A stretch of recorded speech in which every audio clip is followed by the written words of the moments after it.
The Canaanites are described in the Bible as descendants of Canaan, the grandson of Noah. From an atheist point of view, this is best seen as a mythic genealogy rather than literal history.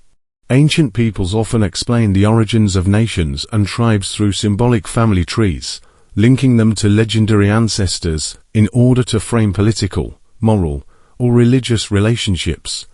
Modern archaeology and linguistics, however, show the Canaanites to have been a northwest Semitic people who developed their own distinct cultures, languages, and city-states in the Levant. The biblical portrayal of them as children of Canaan reflects the worldview of the writers, rather than an actual bloodline, illustrating how stories about descent were used to define group identity and justify later conflicts.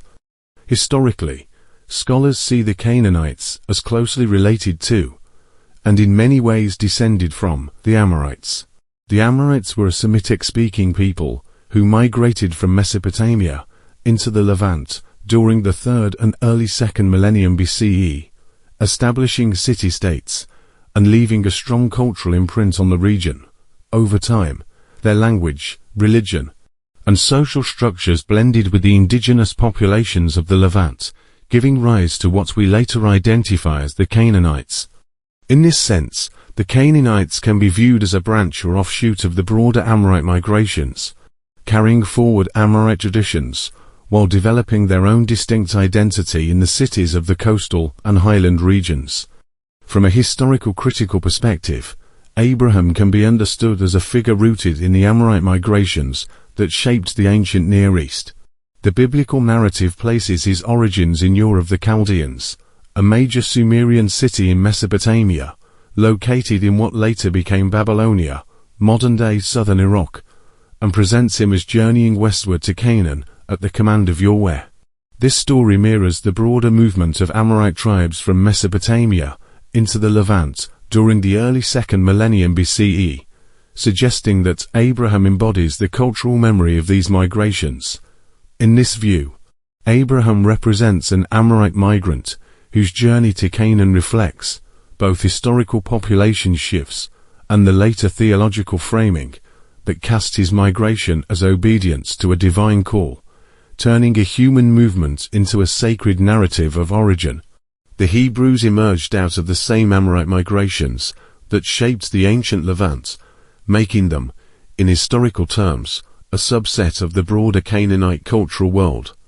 The Amorites who spread westward from Mesopotamia blended with indigenous populations of Canaan, forming the city-states and religious systems we recognize as Canaanite. Within this milieu, the early Hebrews were not distinct outsiders, but rather one branch of this cultural continuum. Their religion at first reflected the syncretism of the region, with shared worship of deities like El and Baal, and even the practice of infant sacrifice attested in connection with these gods and, in some early strands, Yahweh's well. Over time, Yahweh absorbed the roles and titles of El, becoming the central deity of the Hebrews, while Baal and other gods were recast as rivals or demons. This shift illustrates a progression from the polytheism of the Amorite Canaanite world toward the strict monotheism of later Israelite identity. In this sense, the Amorites evolved into Canaanites, the Canaanites into Hebrews, and the Hebrews into the Israelites, with their religious development reflecting the slow transformation of shared Semitic traditions into a uniquely Israelite faith. In the Amorite and broader northwest Semitic pantheon, El was the high god, often described as the creator and father of the gods. In the earliest layers of Canaanite and Amorite religion, El's children included deities like Baal, Yam, and Mo. Yahweh, however, is not originally listed among them in the texts we have, such as the Ugaritic tablets from Ras Shamra, 14th–12th century BCE. That said, there is evidence that Yahweh was later integrated into this religious framework. Some scholars argue that Yahweh began as a regional deity from the southern deserts, Edom, Midian, or Seir, and was eventually, through religious and cultural syncretism, identified with or adopted into the pantheon dominated by El. Over time, Yahweh was elevated, and in Israelite religion came to merge with El, taking over his titles and functions as supreme God. This process turned Yahweh from a possible outsider or minor deity into the sole God of Israelite monotheism, while erasing the memory of his polytheistic background. Historically, the biblical narrative portrays several kings of Israel, including Solomon, as entangled in the syncretic religious practices of their time, which sometimes involved the worship of Canaanite deities, such as Baal and Asherah. Some texts even allude to ritual practices, including the sacrifice of children, reflecting the influence of earlier Canaanite religious traditions. Solomon's reign, famous for the construction of the temple in Jerusalem, is said to have relied heavily on Phoenician expertise, particularly that of Hiram of Tyre, a skilled artisan, and Eli who provided cedar, craftsman, and technical knowledge. Hiram Abiff, the Phoenician master builder credited with overseeing the temple's construction, later became a central figure in Freemasonry, where he is celebrated symbolically as the master architect and moral exemplar.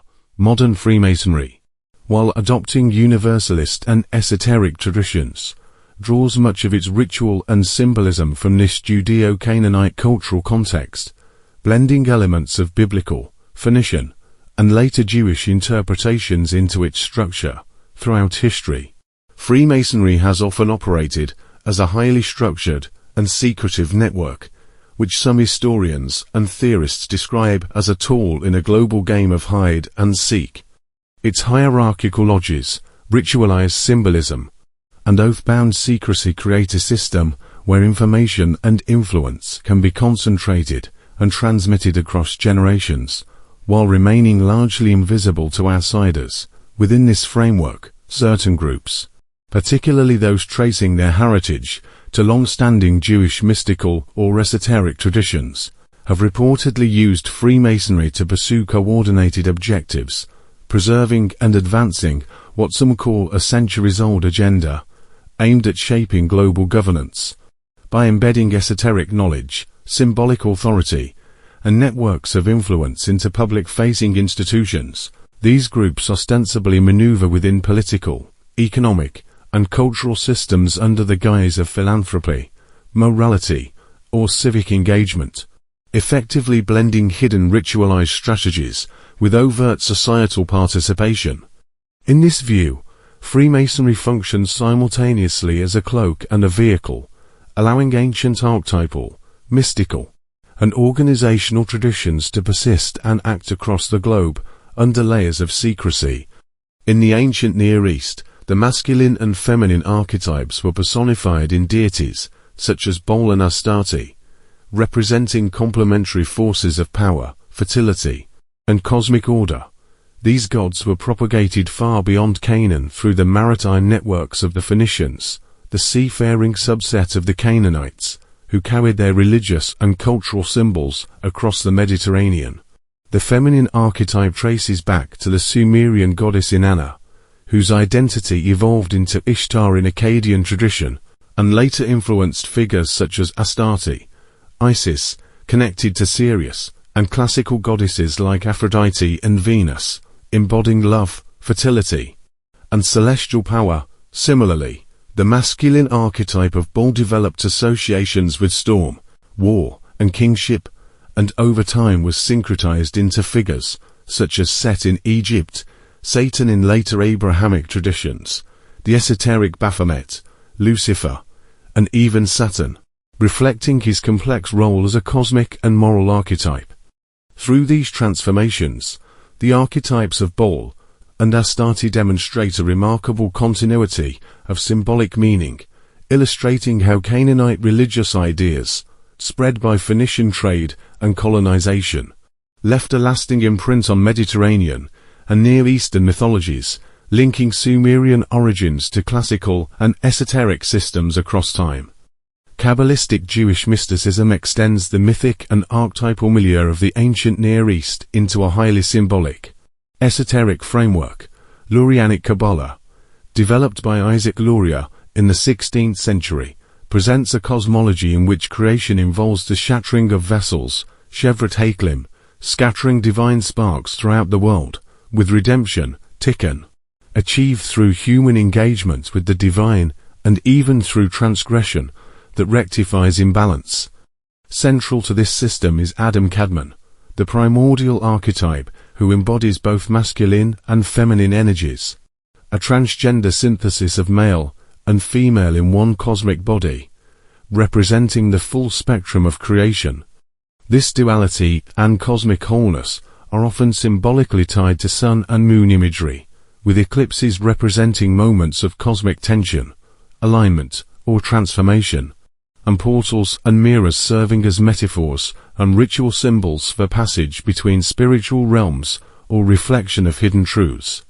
In this way, Lurianic Kabbalah integrates the ancient archetypes of Baal, Astarte, and their Canaanite Phoenician legacy into a metaphysical system where cosmic, human, and spiritual realities intersect, preserving and evolving the themes of duality, transformation, and hidden knowledge across millennia. Lurianic Kabbalah doesn't exist in isolation. It carries forward symbolic and archetypal patterns that were already present in the ancient Near East, particularly the Canaanite and Phoenician religious framework. The Sabbatean and Frankist movements represent radical reinterpretations of Lurianic Kabbalah, taking the concept of redemption through transgression, normally understood as ethical or spiritual repair, and applying it in extreme, literal ways.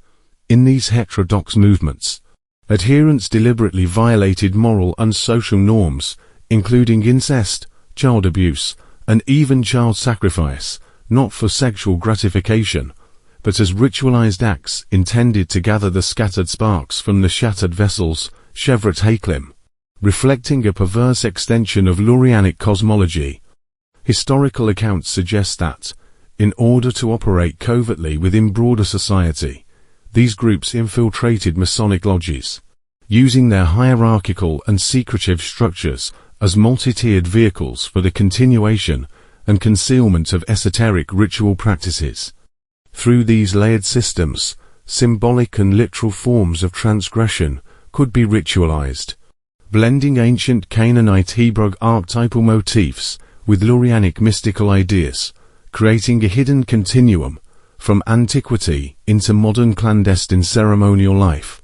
The term holy fraud is often used to describe charismatic religious figures or movements that claim divine authority or revelation while subverting traditional moral, social, or spiritual norms for personal or esoteric purposes.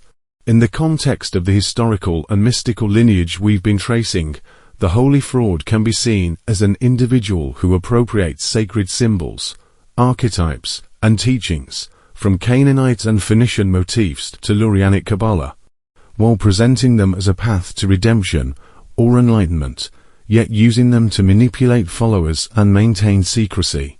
Such figures often exploit the gap between exoteric public rituals and esoteric hidden practices, positioning themselves as mediators of divine knowledge or arbiters of cosmic law, while masking subversive, transgressive, or even criminal behaviors under the guise of religious or mystical purpose. The holy fraud embodies the tension between appearance and reality, the sacred and the profane, and demonstrates how powerful archetypal and mystical systems can be leveraged for control, influence, and the continuation of hidden traditions across generations. The Sabbatean Frankist holy fraud represents a deliberate strategy of religious subversion, extending the radical reinterpretation of Lurianic Kabbalah into the modern era. Through charismatic leadership and manipulation of mystical authority, adherents of these movements have historically infiltrated established religious communities, particularly the Abrahamic religions of Roman Catholic Christianity and Sunni Islam, often by converting and embedding themselves within these traditions. Once inside, they exploit the structural and symbolic frameworks of the host religion, overlaying their esoteric doctrines of redemption through transgression onto existing beliefs and practices. This allows them to continue secret rituals, recruit initiates, and propagate their hidden teachings while remaining ostensibly faithful to mainstream religion. By blending in, they leverage the tension between public orthodoxy and esoteric transgression, effectively using the religion as both a shield and a vehicle for their mystical and often morally subversive agendas, perpetuating the continuity of ancient Canaanite Hebrew-Phoenician archetypal and Lurianic traditions under a covert, modern guise, taken together. These threads trace a continuous cultural and religious evolution in the ancient Near East, from Amorite migrations through the development of Canaanite city-states, to the emergence of the Hebrews and the Israelite identity. The biblical genealogies, such as the descent of the Canaanites from Canaan, reflect mythic storytelling rather than literal history, yet they preserve a memory of how groups distinguished themselves and justified territorial or political claims. Archaeology and linguistics reveal that the Amorites were the root of the Canaanite world, which in turn gave rise to the Hebrews people who participated in the shared polytheistic practices of the region, including the worship of 𝗘𝗚𝗚𝗚 and early forms of 𝗘𝗆𝗏, sometimes involving extreme rites such as child sacrifice. Over centuries, 𝗘𝗚𝗏 absorbed the roles of 𝗘, consolidating religious authority and enabling the gradual shift from polytheism to monotheism that defined Israelite religion. Even the reigns of Israelite kings, like Solomon, illustrate this syncretism, as construction of the temple relied on Phoenician expertise and incorporated traditions inherited from the Canaanite Amorite milieu. Figures such as 𝗖𝗆𝗶𝗁𝗆𝗏, the Phoenician master builder of Solomon's temple, later became central symbols in Freemasonry, highlighting the enduring cultural and symbolic legacy of this ancient Judeo-Canaanite world. In this way, the historical trajectory of the Amorites, Canaanites, Hebrews, and Israelites reveals a continuum of migration, cultural blending, religious evolution, and symbolic memory that shaped both history and myth. From a symbolic perspective, every human being is inherently someone's child, which makes the idea of child sacrifice a powerful metaphor for the ultimate act of giving or destruction. Historically, in the Canaanite and early Israelite contexts, child sacrifice was a literal religious practice tied to deities like 𝗘, Baal, and early forms of 𝗘𝗏. But it also carried a symbolic dimension of devotion and societal order. In modern times, some scholars and esoteric traditions suggest that this duality has persisted in a two-tiered system: exoteric, symbolic sacrifice for public consumption, ritualized, theatrical, or metaphorical acts representing devotion, loyalty, or initiation, and esoteric, literal sacrifice, allegedly practiced by a small subset of individuals claiming descent from these ancient Semitic lineages, performed privately as a continuation of archaic ritual logic. This framework implies that, while public rituals have largely evolved into symbolic forms, certain secretive practices maintain the literal aspects of sacrifice, reflecting a hidden continuity from the ancient Canaanite Hebrew-Israelite religious world to modern clandestine ceremonial life.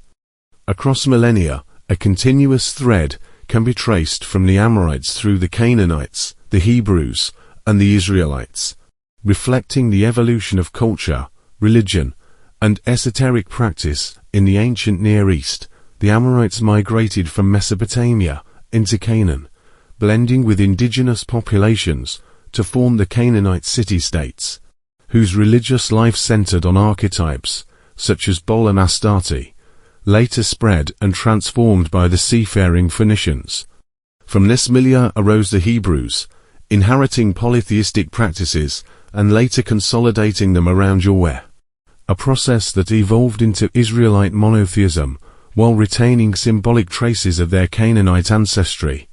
Lurianic Kabbalah later codified these archetypes into a metaphysical system, with Adam Kadmon representing the integration of masculine and feminine energies, the shattering of vessels, and the scattering of divine sparks, a framework for redemption, transformation, and hidden knowledge. Radical reinterpretations, such as the Sabbatean and Frankist movements, pushed these ideas to extremes, practicing transgression, ritualized sin, and secretive rites as a continuation of ancient traditions, while holy frauds manipulated both exoteric and esoteric religious structures to conceal and propagate their teachings. Over time, this esoteric lineage infiltrated broader institutions, notably Freemasonry, whose hierarchical, symbolic, and secretive nature allowed the continuation and coordination of these mystical and ritualized practices under the surface of global society. In this way, from ancient Amorite migrations to modern clandestine networks, a complex continuity persists, blending cultural evolution, archetypal symbolism, and secretive organizational strategy into a hidden, centuries-long play of influence, ritual, and ideological ambition.